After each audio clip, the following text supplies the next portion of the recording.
And I'm Judy, the athlete, and we're here to help you better your best. So today, the topic, I believe, is stories. Stories is a good one.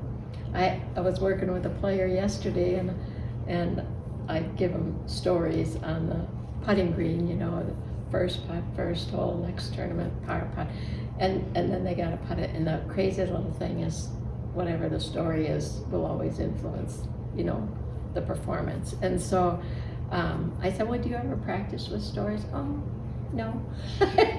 So it's so important. It's such a big, important part of our performance. Yeah, I think stories can take us to a really good place. And I mean, I don't know how many people out there, when they're reading a book, go to the end first, but what the ending is important to the story. And as Stephen Covey would say, begin with the end in mind.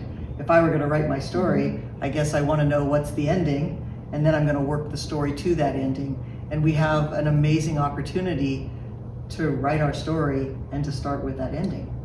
Correct. And if we don't write it, it's probably going to be written for us. But Judy, isn't that what you did with the Olympics? Yeah, I mean, that's exactly where my head went. In 1980, that there was an ending to my story. I knew what it was. I knew I was going to make the team, and it was written. The story was written. It was written in so many different ways with so many different things. And along the way, as the story kind of came out, lots of different things tried to get in the way. But I think because the ending was so written, that those things just became a chapter in the book. Yeah.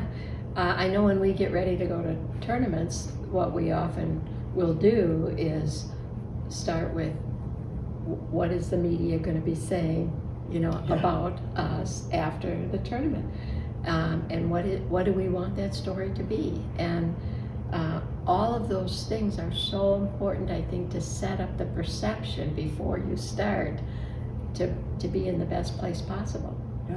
And I think the more time you spend here in your story, right? Thought precedes motion, precedes action, precedes the end. Then we're more likely to live that story. Right. So, you know, we encourage all of you to write your own stories, whether it's about today or if it's about a year from now. But, you know, each one you'll be more in charge of if you have it written in here somehow. Absolutely.